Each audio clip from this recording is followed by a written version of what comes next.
نحمده ونصلي على رسوله الكريم اما بعد فاعوذ بالله من الشيطان الرجيم بسم الله الرحمن الرحيم رب اشرح لي صدري ويسر لي امري واحلل عقدة من لساني يفقهوا قولي۔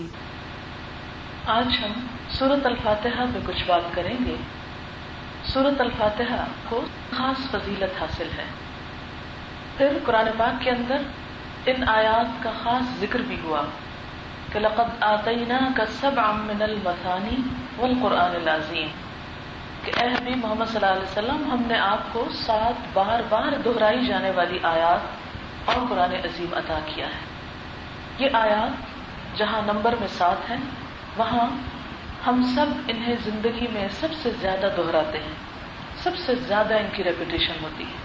اور ان آیات کی اہمیت کا اندازہ آپ اس بات سے لگا سکتے ہیں کہ انہیں نماز کا حصہ قرار دیا گیا ہے۔ جیسا کہ آپ جانتے ہیں کہ نماز کے بغیر اسلام کا کوئی تصور نہیں، اسی طرح سورۃ الفاتحہ کے بغیر نماز کا کوئی تصور نہیں۔ ایک روایت میں آتا ہے لا صلاۃ لمن لم یقرأ بفاتحۃ الکتاب، اس کی نماز ہی نہیں جس نے نماز کے اندر سورۃ الفاتحہ کو نہ پڑھا ہو۔ نماز ہم دن میں 5 مرتبہ پڑھتے ہیں جو فرض ہے، اور ان میں ہم فرائض کے علاوہ سنت اور نفل بھی پڑھتے ہیں۔ اگر صرف فرائض کی تعداد جمع کی جائے تو کم از کم 17 بنتی ہے، اور ہر رکعت میں سورۃ الفاتحہ لازمی پڑھی جاتی ہے۔ اور اگر ہم سنتوں اور نوافل کو بھی شامل کر لیں تو یہ تعداد کئی گنا زیادہ بڑھ جاتی ہے۔ تو سوال یہ پیدا ہوتا ہے کہ آخر کیا بات ہے، کیا وجہ ہے کہ اس سورت کو ہمیں اتنی دفعہ پڑھوایا گیا، اتنی زیادہ تکرار کروائی گئی؟ تو بات یہ ہے کہ اس حکمت کو اسی وقت جانا جا سکتا ہے جب ہم اس کے الفاظ پر غور بھی کریں۔ اور چونکہ ہم نماز میں پڑھتے ہیں، اس لیے مناسب معلوم ہوتا ہے کہ ہم اس کے معنی کو اچھی طرح سمجھ لیں، اور اگر ہم جانتے بھی ہیں تو پھر دہرانے میں بھی کوئی حرج نہیں، ان باتوں کو پھر سے دہرا لیں تاکہ نمازوں کے اندر خشوع و خضوع پیدا ہو۔ عموماً یہ ہوتا ہے کہ ہم نماز پڑھ بھی لیتے ہیں فرض سمجھ کر، لیکن پڑھنے کے بعد جائے نماز طے کرتے ہوئے یہ احساس ہوتا ہے گویا کچھ بھی نہیں پڑھا۔ وہ نماز ہماری زندگی میں، ہمارے دل میں کوئی اثر نہیں ڈالتی، ہماری عملی زندگی میں اس کی کوئی تاثیر نظر نہیں آتی، کوئی تبدیلی نظر نہیں آتی۔ اور بہت سے لوگ یہ اعتراض کرنے میں حق بجانب ہوتے ہیں کیا فائدہ نماز کا جب نماز پڑھ کر بھی ایسے ہی کام کرنا ہے۔ تو اس کی بھی ایک بنیادی وجہ ہے کہ ہماری عوام تو کیا، وہ لوگ جو نمازوں کی قیادت کرتے ہیں، امام، ان کا بھی حال یہ ہے کہ اکثریت نماز کا ترجمہ نہیں جانتی۔ تو اگر اماموں کا یہ حال ہو جائے تو عوام تو پھر بے قصور ہے۔ اسلامک یونیورسٹی کی دعویٰ اکیڈمی نے کچھ سال پہلے ایک سروے کرایا تھا پاکستان کی مساجد کا، اور سروے میں 1,20,000 مسجدوں کو شامل کیا گیا۔ اس میں گاؤں بھی، شہر بھی، دیہات، ہر جگہ شامل تھی۔ ان کا ڈاٹا جمع کیا گیا، ان کے نمبرز لیے گئے، اور اس میں کیا دیکھا گیا کہ کتنے مسجدوں کے امام ایسے ہیں جو نماز کا کم از کم ترجمہ جانتے ہوں، باقی قرآن تو نہیں، صرف نماز کا ترجمہ۔ تو پتہ چلا 80% مسجدیں ایسی ہیں کہ جن کے امام نماز کا ترجمہ نہیں جانتے۔ اب آپ خود سوچیں کہ اگر نماز پڑھانے والا نہیں جانتا وہ پڑھا کیا رہا ہے، اور پڑھنے والے کو نہیں پتا وہ پڑھ کیا رہا ہے، تو ایسی چیز میں اس کا پھر نتیجہ کیا نکلے گا؟ اور جو نکلے گا وہ نکل کر ہمارے سامنے آ رہا ہے۔ ہم دیکھتے ہیں کہ لوگ نمازیں پڑھتے ہیں، ساتھ چوری بھی کرتے ہیں، نماز پڑھتے ہیں جھوٹ بھی بولتے ہیں، نماز پڑھتے ہیں ساتھ دوسروں کی غیبت بھی کرتے ہیں، بیک بائٹنگ بھی کر رہے ہوتے ہیں، نماز پڑھتے ہیں دھوکہ اور فریب بھی کرتے رہتے ہیں۔ تو آخر کیا وجہ ہے کہ ان کی نماز انہیں برائی سے نہیں روکتی؟ حالانکہ قرآن پاک میں تو ہمیں یہ خوشخبری سنائی گئی تھی کہ ان الصلاۃ تنہی عن الفحشاء والمنکر، نماز انسان کو بے حیائی اور برائی سے روکتی ہے۔ اس کی کوئی عملی شکل نظر نہیں آتی، ہم دیکھتے نہیں ہیں۔ کیوں؟ کیا اللہ کی یہ بات نعوذ باللہ درست نہیں، یا کہیں خرابی ہمارے اندر ہے؟ تو اللہ کی بات میں تو کوئی غلطی نہیں ہو سکتی، کوئی کمی نہیں ہو سکتی۔ خامی ہمارے اندر ہو سکتی ہے، کمی ہم میں ہو سکتی ہے، تو ہمیں اپنا جائزہ لینا ہے کہ ہم کہاں کمی کر رہے ہیں. اس میں کچھ اور چیزیں بھی ہو سکتی ہیں، لیکن بہت بنیادی چیز ایک یہ بھی ہے کہ ہم بے سوچے سمجھے ایک بات صرف دہرا کر آ جاتے ہیں، ریپیٹ کر دیتے ہیں. چونکہ اللہ کا کلام ہے اس لیے وقتی طور پر کچھ نہ کچھ سکون ہو ہی جاتا ہے دل کو، کیونکہ قرآن اللہ کے الفاظ ہیں، بابرکت کلام ہے. اور اس کا اندازہ اس سے بھی آپ کریں کہ اس کی ایک خاص تاثیر ہوتی ہے، اگر سمجھے بغیر بھی اس کو پڑھا جائے تو بھی اس کی تاثیر ہے. آپ نے دیکھا ہوگا کہ بعض اوقات جب میوزک بجتا ہے اس میں کوئی آواز نہیں ہوتی، کوئی بول نہیں ہوتا، کچھ کہا نہیں جا رہا ہوتا، لیکن اس میوزک سے آپ کے اوپر ایک خاص قسم کا ایفیکٹ ہوتا ہے. خالی میوزک بج رہا ہے، کچھ کہا نہیں جا رہا. مثلا بعض اوقات آپ جہاز میں بیٹھے ہیں، بعض اوقات کسی ادارے میں گئے ہیں، کسی خاص ماحول میں بیٹھے، کسی ریسٹورانٹ میں بیٹھے ہیں، ہلکا ہلکا میوزک بج رہا ہے. اب کیا ہوتا ہے، وہ جو میوزک بج رہا ہوتا ہے اس کا آپ کے اوپر ایک خاص اثر، آپ بیٹھے بیٹھے غمگین ہونے لگتے ہیں، بیٹھے بیٹھے خوش ہونے لگتے ہیں. تو ایک فرق تو پڑتا نا آواز کا، چاہے اس کے اندر معنی کچھ بھی نہ ہو. بالکل اسی طرح جب ہم قرآن کے الفاظ دہراتے ہیں، ہاں ہم کو معنی نہیں پتا ہوتے تو کچھ نہ کچھ اثر تو ضرور ہوتا ہے. ایک سکون ہوتا ہے، ایک اطمینان ہوتا ہے، خوشی ہوتی ہے. چاہے ہمارے اندر کوئی خاص انرجی نہ بھی آئے کہ ہم نے اس نماز کے بعد یہ برائی چھوڑ دینی ہے، یا ہم نہ بھی سوچیں، لیکن تاثیر ہے. اس کا تجربہ روسی سائنسدانوں نے بھی کیا. آج کل آپ کو معلوم ہے کہ ترقی یافتہ ممالک میں دوائیوں کے علاوہ بھی علاج کے طریقے دریافت کیے جا رہے ہیں. ریسنٹلی مجھے انگلینڈ جانے کا اتفاق ہوا تو مجھے کچھ پاؤں میں تکلیف تھی، تو جہاں ایک طرف اور انویسٹیگیشن کے ذرائع موجود تھے، وہاں پر ہر دوسرا شخص یہ مشورہ دے رہا تھا کہ ہربل ٹریٹمنٹ لیں، ریفلیکسالوجی کروائیں اور مختلف دوسرے علاج، کیونکہ دوائیاں کے بہرحال ایک سائیڈ ایفیکٹس ہوتے ہیں جس کی وجہ سے لوگ چاہتے ہیں کہ اس کا آلٹرنیٹ ملے، اور بہت سے آلٹرنیٹ تلاش کیے جا رہے ہیں. بہرحال مجھے کسی کے کلینک میں جانے کا اتفاق ہوا تو وہاں پر انہوں نے مختلف قسم کے علاج، حتیٰ کہ دم کا علاج بھی رکھا ہوا تھا. حالانکہ وہ مسلمان نہیں تھی، انگریز تھی وہیں کی. تو مجھے یہ دیکھ کر بڑی حیرت ہوئی. تو میں نے کہا کہ کیا آپ جو ورڈز کچھ پڑھتی ہیں اس کا اثر ہوتا ہے؟ کہتی ہاں، بعض پیشنٹس اس سے کیور ہوتے ہیں. تو یہ تجربات مسلمز اور نان مسلمز مختلف لوگوں نے کیے ہیں. مثلا سورۃ فاتح خاص طور پر اس کا نام سورۃ الشفا بھی ہے کہ اگر بیمار پر اس کو ریپیٹڈلی پڑھا جائے تو شفا ہوتی ہے. تو انہوں نے پانی کے اوپر پڑھ کر اس کو اینالائز کیا تو اس کے اندر خاص قسم کی ریز گزرتی ہوئی پائی گئیں. تو الفاظ کی اپنی تاثیر ہوتی ہے. مثلا آپ دیکھیں کہ کسی ایسی زبان میں کوئی شخص بول رہا ہو جو آپ کو زبان سمجھ نہیں آتی، لیکن اگر وہ غصے میں تو پتہ چل جائے گا کہ یہ غصے میں چیخ چلا رہا ہے، یا اگر محبت سے بات کر رہا ہے تو بھی آپ کو اسٹائل سے سمجھ میں آ جائے اور اس کے مطابق آپ ریئیکٹ کریں گے. تو الفاظ میں اگرچہ برکت ہے، ایک ایک حرف پڑھنے کی 10 نیکیاں ہیں، نماز ہو جاتی ہے چاہے ترجمہ نہ بھی آتا ہو، لیکن وہ جو ایک تاثیر ہے، وہ جو فائدہ ہمیں ہونا چاہیے، وہ جو نماز کامیابی کی اور جنت کی کنجی ہے، اور وہ جو ہمیں غموں سے نجات دینے والی ہے اور بہت کچھ اس میں بلائیں اور خوبیاں بتائی گئی، وہ اسی وقت حاصل ہوگی جب ہم اس کا مطلب بھی سمجھتے ہیں. تو چونکہ باقی نماز کے علاوہ سورۃ فاتحہ بہت ریپیٹ ہوتی ہے، اس لیے مناسب معلوم ہوتا ہے کہ آج ہم اس کی چند آیات پر غور و فکر کرتے ہیں کہ اس میں ہمیں کیا میسج ہے جو بار بار دیا جاتا ہے. تو اس میں سب سے پہلے ہم اعوذ باللہ من الشیطان الرجیم پڑھتے ہیں، پھر بسم اللہ الرحمن الرحیم پڑھتے ہیں، اور پھر الحمدللہ رب العالمین کہتے ہیں. یہ جو پہلا لفظ ہے الحمدللہ، سب تعریف اللہ کے لیے ہے، سب شکر اللہ کے لیے ہے. یہ گویا ہماری ساری عبادات کا خلاصہ ہے، بلکہ ہماری ساری زندگی کا نچوڑ ہے کہ ہمیں رب کی بہت ساری نعمتوں کو پا کر، جس میں ہمارا جسم بھی ہے، کھانے پینے کی چیزیں بھی ہیں، اور بے شمار انسانوں کی شکل میں دوست، احباب، رشتے، محبتیں، بہت سی چیزیں اللہ نے ہم کو دی. ان سب کے جواب میں ہمیں بھی کچھ کرنا ہے. کیا کرنا ہے؟ اس کا شکر ادا کرنا ہے. مثلا سورۃ یاسین آپ پڑھتے ہوں گے اس میں آپ نے پڑھا ہوگا وآیۃ لہم الارض المیتہ احییناہا، اور پھر اس کے بعد اللہ تعالیٰ اس میں تفصیل بتاتے ہیں کہ کس طرح ہم نے نہریں نکالی زمین میں اور چشمے نکالے، اور اس کے علاوہ اس میں کھجوریں اور انگور پیدا کیے اور بہت سی نعمتیں. کلوا من ثمرہ، اس کے پھلوں میں سے کھاؤ، اس کی پیداوار کھاؤ. اور آخر میں کیا کہتے ہیں افلا یشکرون، کھانے کے بعد ان نعمتوں کو استعمال کرنے کے بعد یہ شکر ادا نہیں کریں گے؟ تو شکر ادا کرنا اللہ تعالیٰ کو نہایت پسندیدہ ہے. اگر دیکھا جائے کہ اللہ ہم سے زندگی میں کیا چاہتا ہے، اسے ہماری عبادت کی ضرورت نہیں ہے. مثلاً اگر ہم سجدہ کر رہے ہیں، کھڑے ہو کر کچھ پڑھ رہے ہیں، کوئی وظیفہ کر رہے ہیں، کوئی صدقہ کر رہے ہیں، روزہ رکھ رہے ہیں، اس کو کیا ملتا ہے؟ اس تک کیا پہنچتا ہے؟ کچھ بھی نہیں پہنچتا.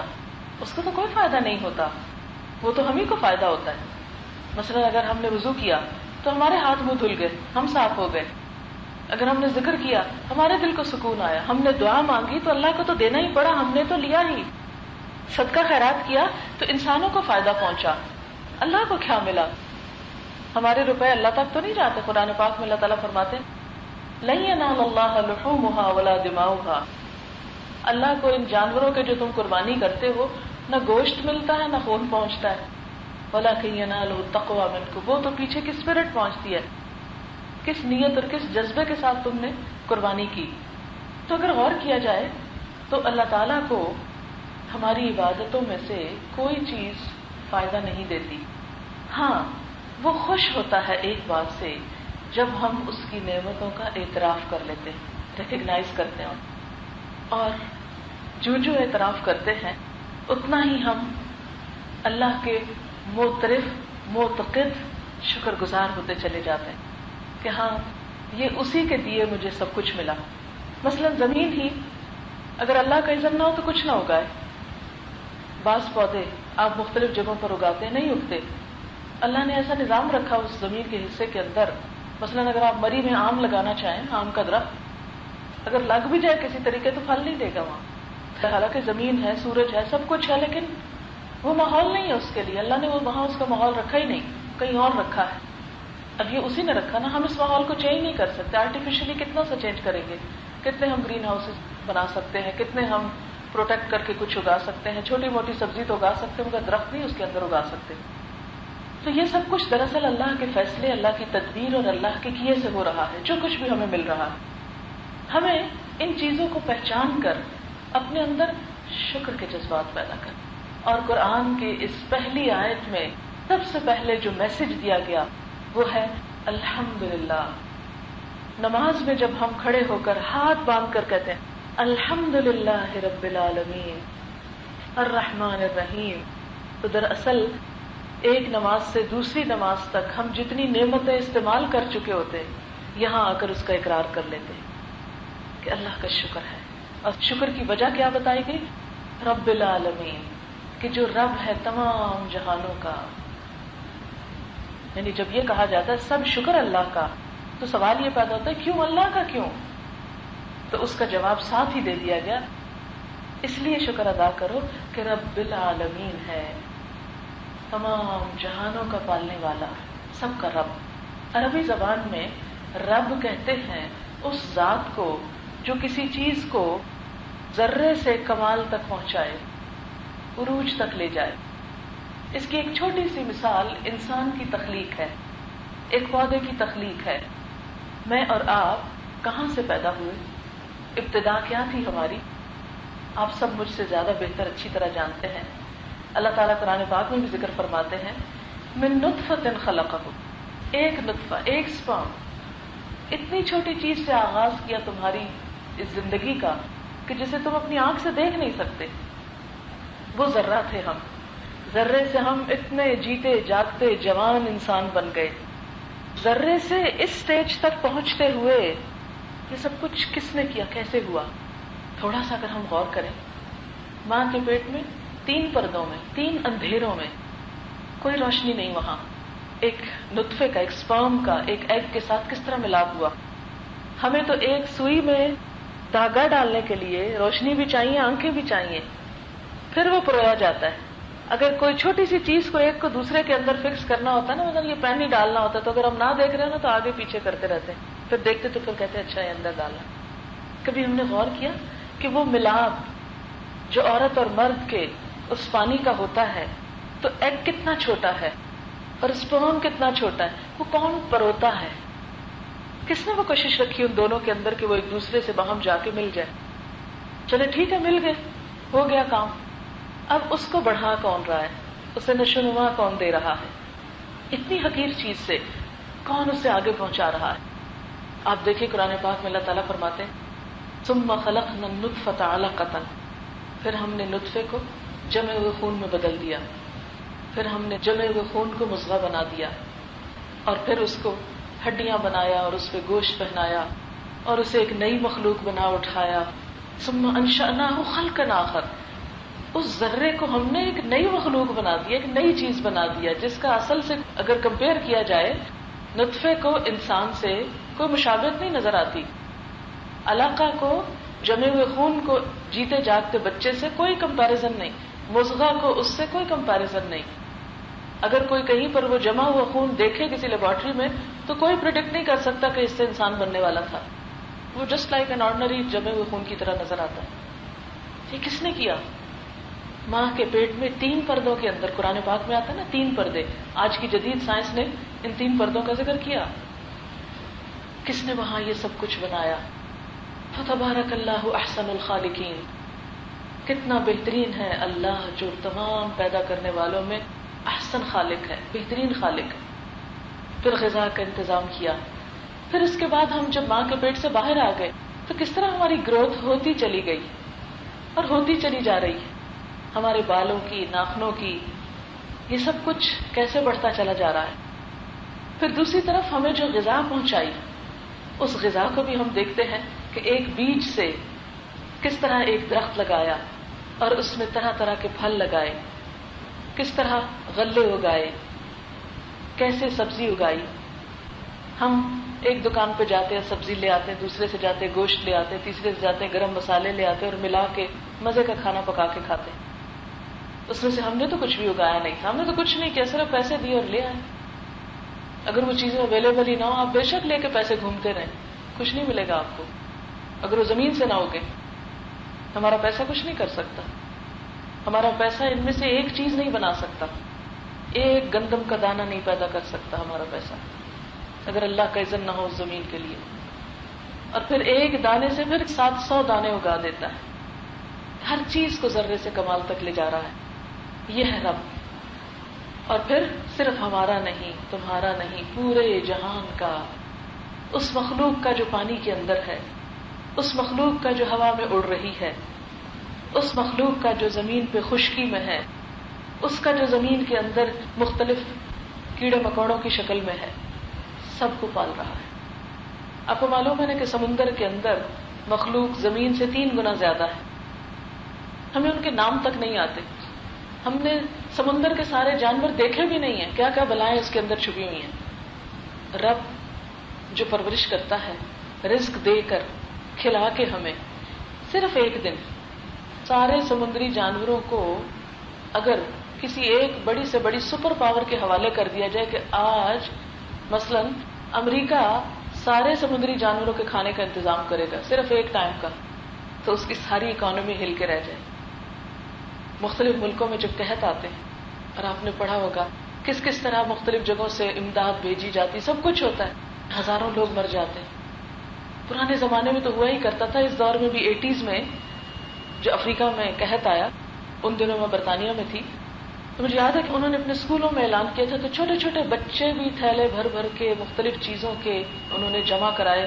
پھر اس کے بعد وہاں سے خصوصی جہاز بھر بھر کے وہاں پہنچائے گئے، جہازوں سے غلہ گرایا گیا، پانی گرایا گیا. اس کے باوجود جب ٹیلی ویژن پہ دیکھتے تھے کہ ہڈیاں ہی ہڈیاں، ڈھانچے ہی ڈھانچے، مرے ہوئے لوگ ایک نہیں ہزاروں کی تعداد میں، تو مجھے ہمیشہ یہ بات یاد آتی تھی کہ اگر اللہ اپنے رزق کا دروازہ بند کر دے تو ہے کوئی کھولنے والا.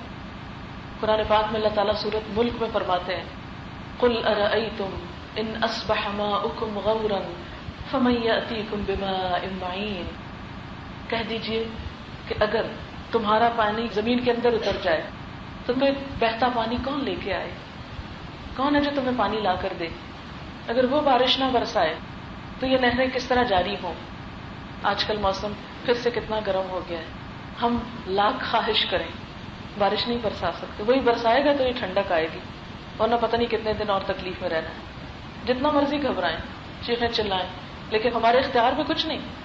ایٹماسفیئر کو چینج نہیں کر سکتے. تو یہ سب کچھ جو ہمیں کر کے دے رہا ہے وہ اپنی ایک ہستی رکھتا ہے، ایک وجود رکھتا ہے. ہم سے یہ چاہا گیا ہے کہ ہم اس وجود کا اعتراف کر لیں، مان لیں کہ سب اس نے دیا ہے اور اس کے شکر گزار ہوں. اور صرف ہمیں نہیں دیا بلکہ الحمدللہ رب العالمین، تمام جہانوں کو دیا ہے. اور جہانوں میں ابھی تو ہم وہ باقی دنیا کی تو بات ہی نہیں کرتے کہ جس کی وسعتیں ہماری امیجنیشن سے باہر ہیں. اللہ تعالیٰ قرآن پاک میں فرماتے ہیں کہ اپنی نگاہ بار بار دوڑاؤ، دیکھو اللہ کے نظام میں کہیں کوئی خلل ہے، تھک کے لوٹ آئے گی. تم کچھ خرابی نہیں ڈھونڈ سکتے وہاں. بہرحال ہمارا کام کیا ہے کہ اس کی تعریف کریں، الحمدللہ رب العالمین. اور اس کے مقابلے میں کوئی رب نہیں. پہلے زمانے کے لوگ جو تھے نا، وہ انسانوں کو پوجا کرتے تھے، بت بنا کے رکھ لیتے اور کہتے کہ یہ ہم پہ کرم کرنے والے ہیں. کسی نے سورج دیوتا بنایا ہوتا، کسی نے بارش کا دیوتا اور کسی نے کوئی اور دیوتا. یہ سب مائتھولوجی آپ نے پڑھی ہوگی، سنی ہوگی. لیکن آپ دیکھیں کہ انسان کی عقل پہ کیسے پردہ پڑ جاتا ہے کہ ایک چیز جو خود کریشن ہے، خود اپنے بننے کے لیے محتاج ہے، انسان ہے یا پتھر ہے، وہ کسی اور کے لیے کیا کر سکتی. میں اپنے بچے کو جب توحید سمجھاتی ہوں اور اسے بتاتی ہوں کہ سب کچھ اللہ میاں نے بنایا ہے اور کسی اور نے نہیں بنایا، تو میں اسے کہتی ہوں اچھا بتاؤ کہ کوئی انسان آسمان پہ جا سکتا ہے؟ کہتا ہے نہیں. تو میں نے کہا جب آسمان پہ جا نہیں سکتے تو آسمان بنا کیسے سکتے ہیں ہم؟ اتنی ترقی ہو گئی آج کی دنیا میں، بڑے بڑے خلائی جہاز بن چکے. امریکہ میں ناسا کے نام سے ایک بڑا ادارہ ہے کہ جس کا کام ہی خلائی تحقیقات کرنا ہے.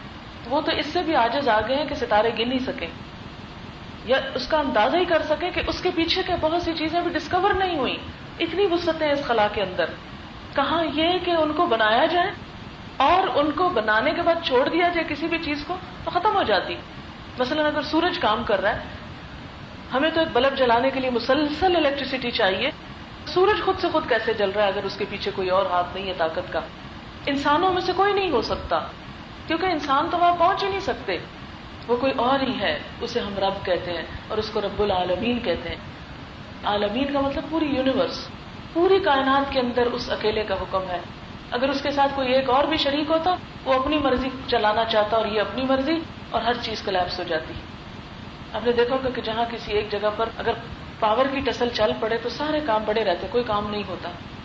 تو اللہ تعالیٰ ہی کی تعریف کہ اس نے پوری کائنات کو بنایا بھی اور اسے مینٹین بھی کر رہا ہے، انہیں رزق بھی دے رہا ہے، انہیں سنبھالے ہوئے ہے، انہیں چلائے ہوئے ہے، کنٹرول کیے ہوئے ہے.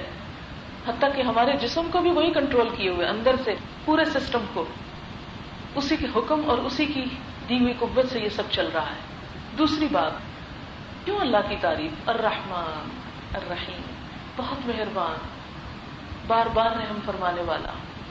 رحمان کا لفظ جو ہے فعلان کے وزن پر ہے عربی میں. اس میں ہوتا ہے بہت مبالغہ، حد سے زیادہ رحمت، اتنی جو کوئی تصور کر سکے.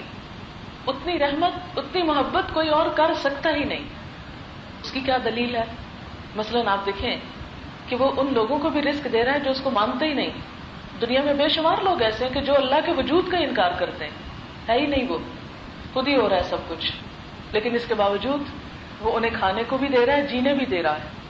کچھ لوگ ایسے ہیں کہ جو یہ تو مانتے ہیں کہ رب ہے، لیکن ساتھ یہ بھی کہتے ہیں کہ اس کے اور بھی شریک ہیں، شرک کرتے ہیں، اوروں کا بھی اس کی خدائی میں حصہ ہے. اللہ تعالیٰ قرآن پاک میں سورۃ مریم میں فرماتے ہیں قریب ہے کہ آسمان پھٹ پڑے، زمین ٹکڑے ٹکڑے ہو جائے، پہاڑ بھربھرے ہو کے گر پڑے، اس بات سے کہ لوگ کہتے ہیں رحمان کا کوئی بیٹا ہے. نہیں، اللہ تعالیٰ کو اتنی غضبناک کرتی ہے یہ بات، اس کے باوجود وہ اپنی رحمت کیے چلے جاتا ہے. پھر اسی طرح آپ دیکھیں لوگوں نے چھوٹے چھوٹے پتھروں کو الہ بنا کے ان کے آگے ماتھا ٹیکتے، اس کا غضب بھڑکتا ہے، دے میں رہا ہوں سب کچھ، عبادت تم ان کی کر رہے.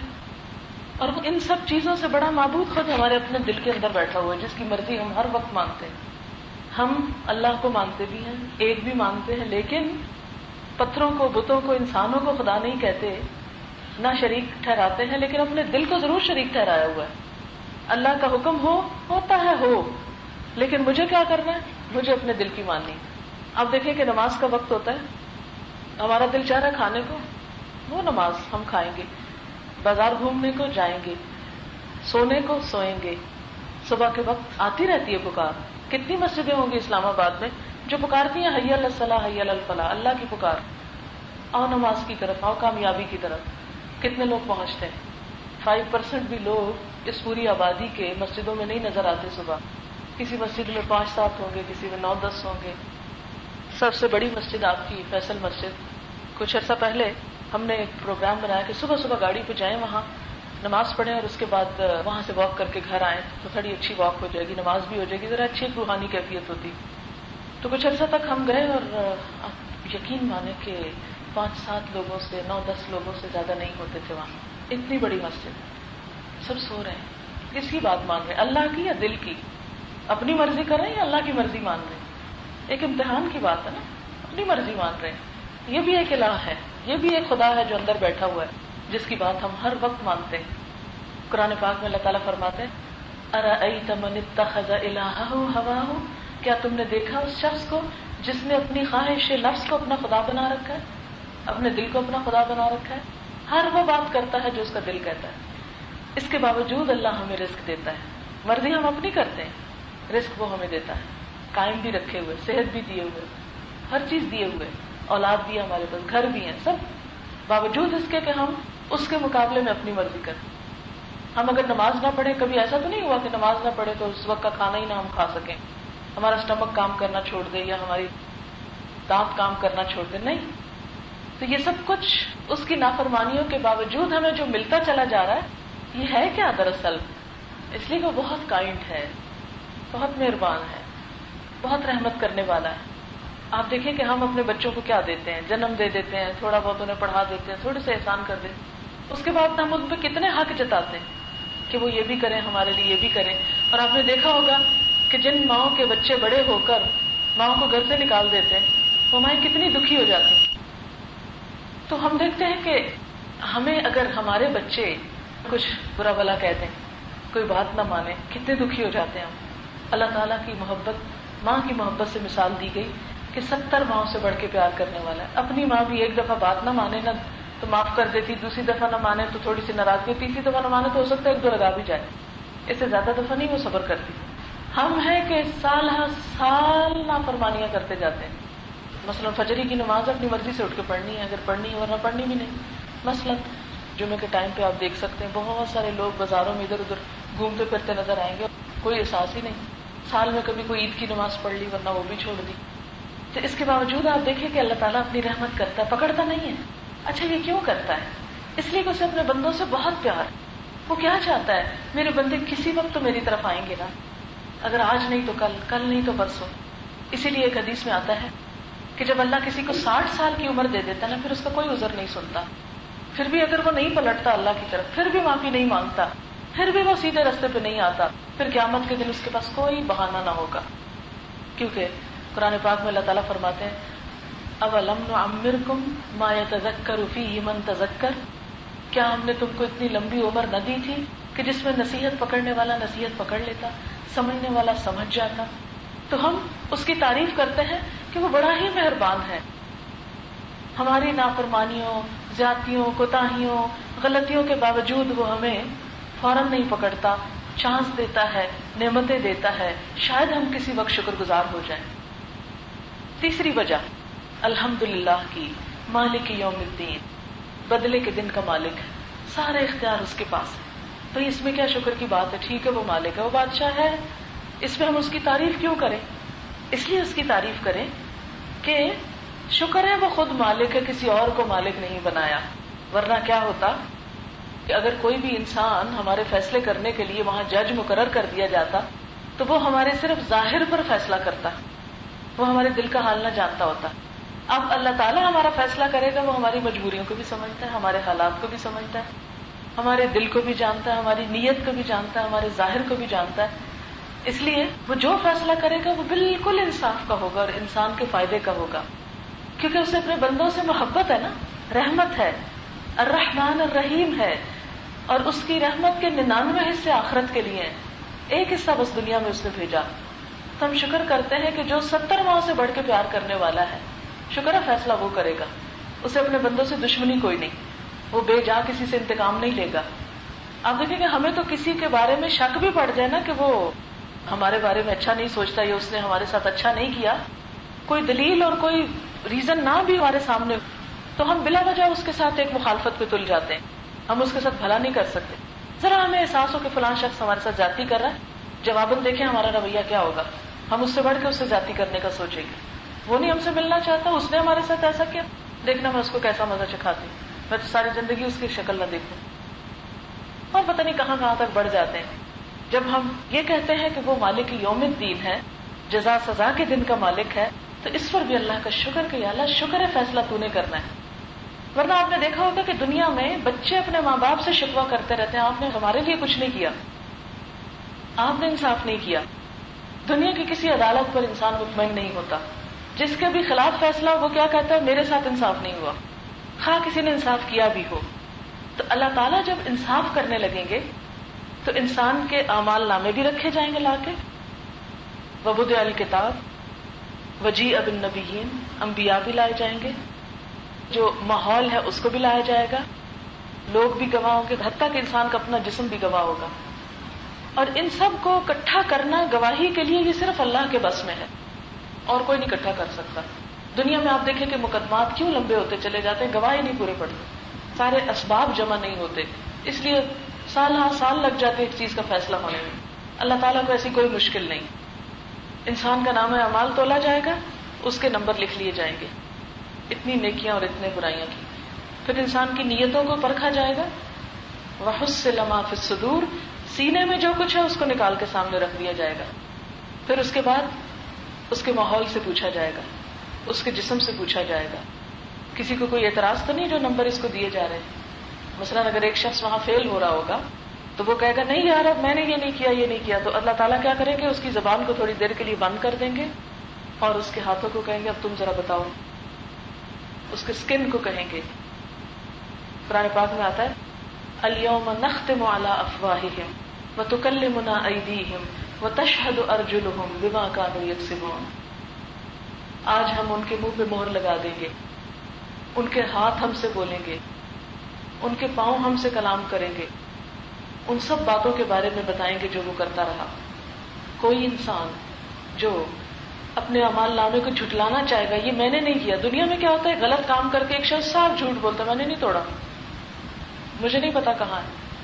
لیکن اللہ کے ہاں کوئی نہیں چھپا سکے گا. انسان کو جب چپ کرا کے اس کے اعضاء بولنے لگیں گے تو انسان کہے گا یہ تم کیسے بولنے لگے؟ تو وہ کہیں گے انطقنا اللہ الذی انطق کل شیء، ہمیں اس نے بلوایا جس نے ہر چیز کو بولنا سکھایا. تو اللہ تعالیٰ ان چیزوں کو بولنے کے لیے زبان دے گا. اسی لیے سورۃ یاسین میں آتا ہے انا نحن نحیی الموتى ونکتب ما قدموا وآثارهم وکل شیء احصیناہ فی امام مبین. اس کا مطلب کیا ہے کہ یقیناً ہم ایک روز مردوں کو زندہ کریں گے، اور ہم لکھ رہے ہیں. کیا لکھ رہے ہیں؟ جو وہ کر رہے ہیں. ہم میں سے ہر شخص کے دائیں بائیں کرامن کاتبین بیٹھے ہیں. ان علیکم لحافظین کرامن کاتبین، تمہارے اوپر نگرانی کرنے والے موجود ہیں کرامن کاتبین، پورا ریکارڈ رکھ رہے ہیں. لیکن اس کے باوجود اگر کرامن کاتبین پہ کسی کو تسلی نہیں ہوگی تو یہ جسم بولنے لگے گا، اور پھر لوگ بھی گواہی دیں گے. ان سب گواہیوں کو سامنے رکھ کر، اور صرف ظاہری کام نہیں نیتوں کو بھی تولا جائے گا، پھر انسان کا رزلٹ تیار ہوگا. جیسے دنیا میں ہوتا ہے نا کہ یہ تھیوری کے نمبر، یہ پریکٹیکل کے، یہ وائوا کے، یہ فلاں کے، یہ فلاں کے، اور پھر ملا کے ایک اوور آل پرسنٹیج تیار ہوتی. وہاں بھی اسی طرح مختلف چیزیں ملا کے تیار ہوگی. اور مثلا ایک شخص نے کوئی غلط کام کر لیا لیکن اس کی نیت نہیں تھی غلط کام کرنے کی، غلطی سے قتل ہو گیا اس کے ہاتھ سے. اب دنیا کی عدالت میں ہو سکتا ہے اس شخص کو سزا دے دی جائے، لیکن اللہ نے دیکھ لیا، اس کو پتا ہے کہ اس نے جان بوجھ کے نہیں کیا تھا، نہ اس کا ارادہ تھا نہ نیت تھی، اس کی بچت ہو جائے گی، چھٹ جائے گا وہ. اسی طرح ایک شخص نے بڑا نیکی کا کام کیا، نیت خراب تھی کہ لوگ کہے واہ کیا بڑا نیک شخص ہے، کتنا سخی ہے، کتنا بڑا عالم ہے. جیسے بہت سارے لوگ حج کر کے حاجی کہلوانے لگتے ہیں. تو میں کبھی سوچتی ہوں کہ اپنے ساتھ نمازی کیوں نہیں لکھتے، روزے دار بھی لکھیں. کس طرح شیطان نے بہلایا نا ہم کو کہ حاجی لکھنا شروع کر دیتے ہیں لوگ نام. ابھی حج تو ایک فرض ادا کیا، فرض ادا کر کے ٹائٹل کیوں لیتے ہو؟ حتیٰ کہ لوگ اصل نام بھول جاتے ہیں، صرف حاجی صاحب یاد رکھتے ہیں. اب ہو سکتا ہے کہ لوگ انہیں کہنے لگ جاتے ہیں، ان کی اپنی نیت اور ارادہ کچھ نہ ہو سکتا ہے ان کا قصور نہ ہو، لوگوں نے مشہور کر دیا ہو، تو اس میں ان کی پکڑ نہیں ہوگی. لیکن اگر کسی شخص نے حج اس نیت سے کیا کہ لوگوں کے اندر دھاک بیٹھ جائے بڑا نیک آدمی، تو بہت بڑا کارنامہ کیا، تو اللہ کے ہاں اس کی کوئی جزا نہیں، اس حج کا کوئی ثواب ہی نہیں. ایک شخص نے پانی کی بڑی سبیل لگوائی اس لیے کہ لوگ کہیں کہ واہ کتنا خلق خدا کا خیال کرنے والا ہے، اللہ کے ہاں اس کا کوئی اجر نہیں. اسی طرح اور کام بھی. اب یہ سارا فیصلہ اللہ تعالیٰ کرے گا، بندوں پہ نہیں چھوڑے گا. اس لیے انسان شکر ادا کرتا ہے، شکر ہے یا اللہ فیصلہ تیرے ہاتھ میں، تو دلوں کا حال جانتا ہے نا. بعض اوقات ہم کو اچھا سا کام کرتے ہیں، لوگ کہتے ہیں ہاں ہمیں پتا ہے کس لیے کیا، نمبر لگوانے فلاں کے سامنے، حالانکہ ہم نے اس لیے نہیں کیا ہوتا. انسان ہرٹ ہوتا ہے کہ لوگ کیوں برا سوچتے ہیں میرے بارے میں. لیکن جب انسان کو پتہ چلتا ہے کہ اللہ تعالیٰ جو میرا انتہائی خیر خواہ، انتہائی مہربان، انتہائی محبت کرنے والا، میرے ساتھ کوئی ظلم اور زیادتی کرنے والا نہیں، وہ میرا فیصلہ کرے گا قیامت کے دن، تو کہتا ہے الحمدللہ، شکر ہے اللہ کا کہ وہ فیصلہ کرے گا. تو اس لیے ہر نماز میں جب ہم کھڑے ہو کے کہتے ہیں الحمدللہ، تو جواب میں کیا اللہ تعالیٰ بتاتے ہیں؟ تعریف اس لیے کہ وہ رب العالمین ہے، وہ رحمان اور رحیم ہے، وہ مالک یوم الدین ہے. ان تین صفات میں کوئی اس کا شریک نہیں، اس لیے تعریف اسی کی کرو. اب آپ دیکھیں کہ تعریف صرف زبان سے کافی نہیں ہوتی. مثلا آپ کسی کی خوشامد کرتے رہے، زبان سے تعریف کرتے ہیں، آپ تو بہت اچھے ہیں، آپ تو بہت کائنڈ ہیں، ایسے ہیں اور ایسے ہیں. اور اگر کسی دن وہ آپ کو کوئی کام کہے تو آپ کہ سوری یہ کام میں نہیں کر سکتی، ویسے آپ کی روز خوش آمدید کرنے کو تیار ہے. ہمارا بھی معاملہ کچھ ایسا ہی ہو گیا کہ ہم اللہ تعالیٰ سے محبت کے دعوے کرتے رہتے ہیں، اس کی تعریفیں بھی کرتے رہتے ہیں، نظموں میں پڑھتے رہتے ہیں، لیکن اگر اللہ تعالیٰ کی نماز پڑھو اور میرے نام پر میرے بھوکے بندے کو کھلاؤ تو ہم کنی کترا کے ادھر ادھر چلے جاتے ہیں. یہ کیسی محبت ہے؟ اس لیے شکر ادا کرنے کا طریقہ کیا بتایا؟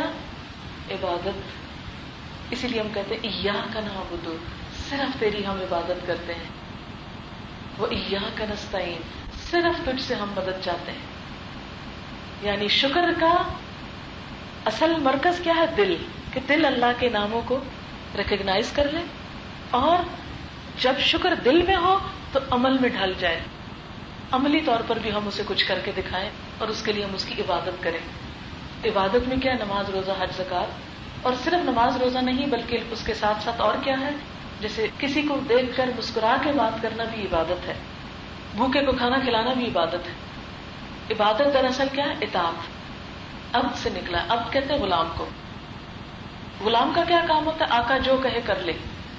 جیسے کسی کی نوکری کرتے ہیں نا، اب جو نوکری کی تو پھر نخرے کس بات کے، جو کہا کہ بس کر لینا ہے، جس وقت بلائیں گے آ جانا ہے، کیونکہ نوکری جو کر رہے ہیں اپنی مرضی کے مالک نہیں.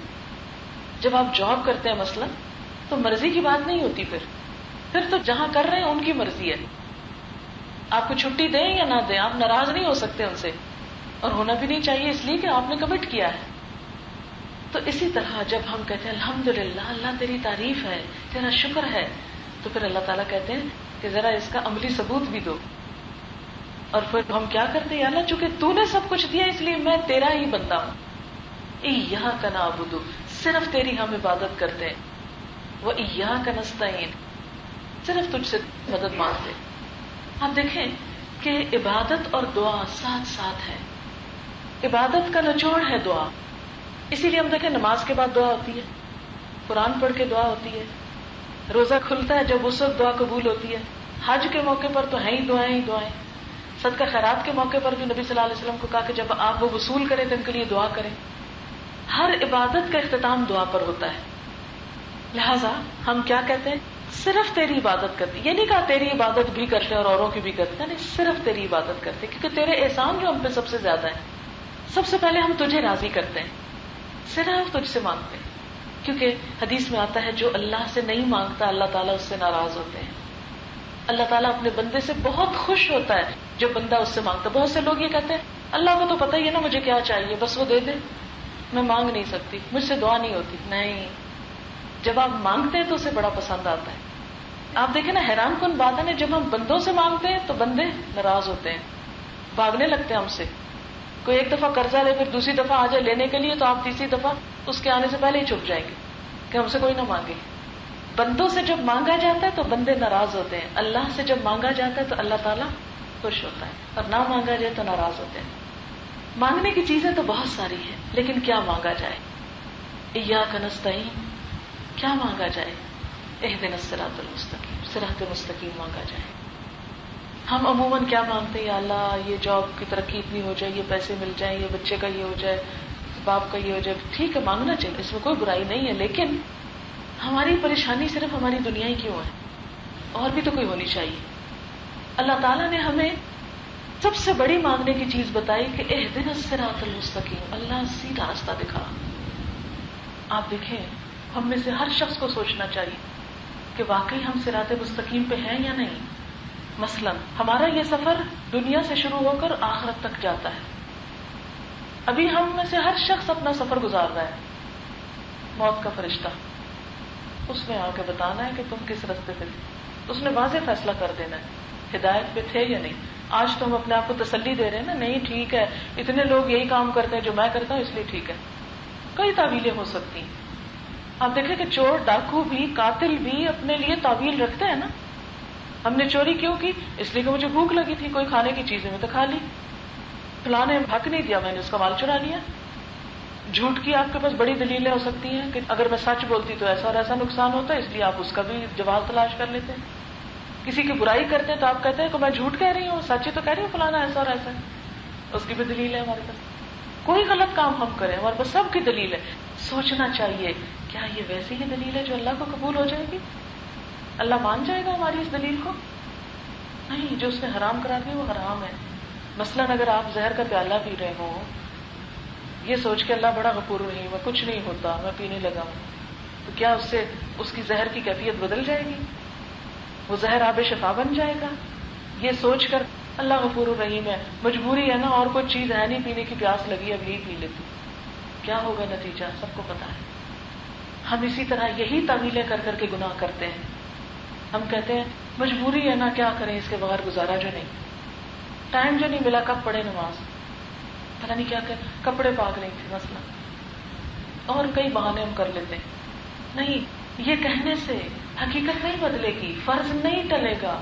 وہاں تو حکم یہ ہے کہ نزع کا عالم ہے، ہوش میں ہو تو اب بھی پڑھ لو، بیمار ہو نہیں کھڑے ہو سکتے بیٹھ کے پڑھ لو، نہیں بیٹھا جا رہا ٹیک لگا لو، لیٹ جاؤ، اشارے سے پڑھ لو، تیمم کر لو. جنگ ہو رہی ہے پھر بھی نماز پڑھنی ہے، قرآن میں اس کا طریقہ بتایا گیا. اتنی اہم چیز، اور ہم چھوٹی چھوٹی باتوں سے تعویلیں کر کے بیٹھ جاتے ہیں. یہ جھوٹی تعویل ہم کو ہی نقصان دے گی، اس کی کیفیت نہیں بدلے گی. مثلاً اگر آپ ٹرین سے لاہور جا رہے ہیں، آپ بیٹھے ہیں، کھا پی رہے ہیں، گپ شپ کر رہے ہیں، سین دیکھ رہے ہیں، انجوائے کر رہے ہیں، کیونکہ آپ کو پتا ہے کہ جو جو سفر کٹ رہا ہے منزل قریب آ رہی ہے. اتنے میں یکا یک ریلوے کا کوئی شخص آپ کو آ کے کہتا ہے جی آپ تو پشاور کی ٹرین پہ بیٹھے ہیں. اب آپ دیکھیں کہ آپ کے دل کی حالت یکا یک کیا ہو جائے گی. وہ کھانا پینا آپ بھول جائیں گے، وہ سین باہر دیکھنا بھول جائیں گے آپ. اور وہ جو خوش ہو رہے تھے نا آپ کے سفر گزر رہا ہے، شکر ہے زیادہ گزر گیا اور تھوڑا رہ گیا اور منزل آنے والی، وہ یکا یک کیفیت بدل جائے گی کہ یہ کیا ہو گیا، منو پانی پڑ جائے گا کہ یہ کیا ہو گیا. کیونکہ پیسے بھی ضائع گئے، وقت بھی ضائع گیا، تھکے بھی آپ. وہ جو ابھی تک آپ تھکے ہوئے نہیں تھے اب آپ بالکل تھک جائیں گے. اس لیے اس بات کے بارے میں ہم میں سے ہر ایک کو دلیل کے ساتھ پتا ہونا چاہیے کہ جس راہ پہ ہم چل رہے ہیں، جو زندگی کا طریقہ، جو دین، جو کام اختیار کیا ہم نے، وہ واقعی صحیح ہے کہ نہیں. اور اگر کبھی بھی شک پڑ جائے نا تو فوراً کثرت سے یہ دعا کیا کریں، اہدنا الصراط المستقیم، اللہ سیدھا راستہ دکھا. کبھی اپنے کام پہ مطمئن نہیں ہونا چاہیے. کبھی یہ نہیں سوچنا چاہیے میں تو بڑا نیک ہو گیا ہوں، بڑے اچھے کام کر لیے میں نے. کر کے بھی سوچنا چاہیے شاید کوئی غلطی نہ رہ گئی ہو. اس سے کیا ہوگا؟ امپروومنٹ ہوگی. اس لیے ہم سب سے زیادہ یہ دعا مانگتے ہیں اہدنا الصراط المستقیم صراط الذین انعمت علیہم. مزید تاکید اللہ ان لوگوں کا راستہ جن پہ تو نے انعام کیا، جن سے تو خوش ہو گیا، ہمیں ان جیسا بنا دے. جن کا کام تجھے پسند آ گیا ہمیں بھی وہی کام کرنے کی توفیق دے. غیر المغضوب علیہم، ہم ان جیسا کام نہ کریں جن پہ تیرا غضب ہوا، جن سے تو ناراض ہو گیا. ولا الضالین، اور نہ بھٹکے ہوئے لوگوں کا راستہ ہمیں چاہیے، کیونکہ پچھلی قوموں میں کچھ لوگوں پہ اللہ کا غضب ہوا. قرآن پاک میں یہود کے بارے میں آتا ہے کہ ضربت علیہم الذلۃ والمسکنۃ وباءوا بغضب من اللہ. ان پہ اللہ کی طرف سے ذلت اور مسکنت آئی، یعنی ان پہ ذلت اور رسوائی آئی، اور وہ اللہ کے غضب کے ساتھ پلٹے کیونکہ بار بار اللہ کی نافرمانیاں کرتے تھے. اسی طرح کچھ اور قوموں کے بارے میں کہا گیا کہ وہ سیدھے رستے سے بھٹک کے دوسری طرف چل پڑے، وہ شرک میں مبتلا ہو گئے.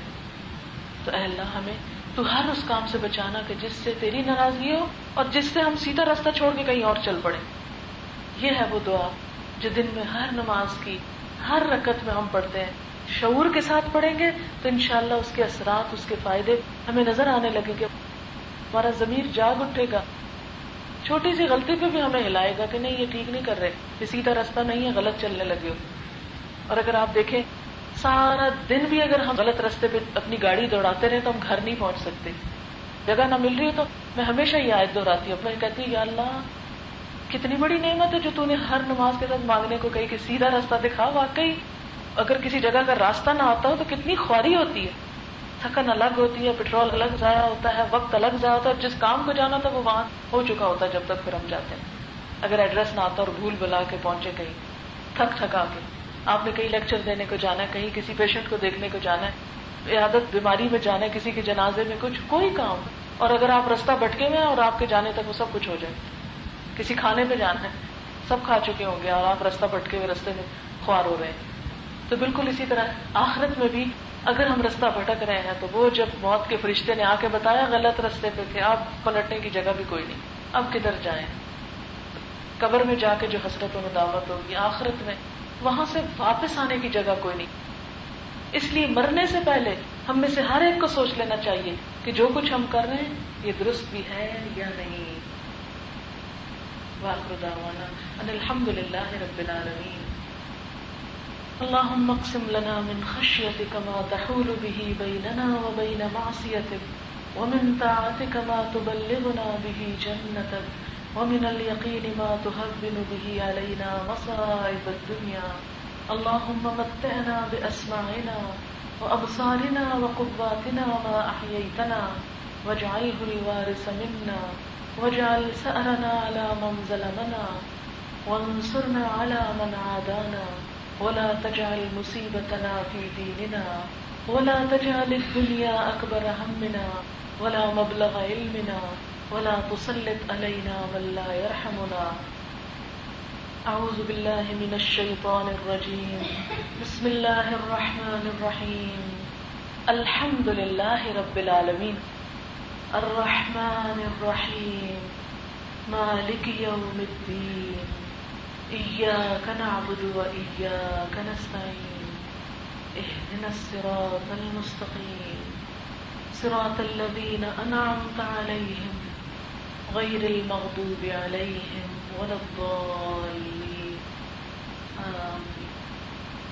سبحانك اللهم وبحمدك نشهد أن لا إله إلا أنت نستغفرك ونتوب إليك. والسلام عليكم ورحمة الله وبركاته.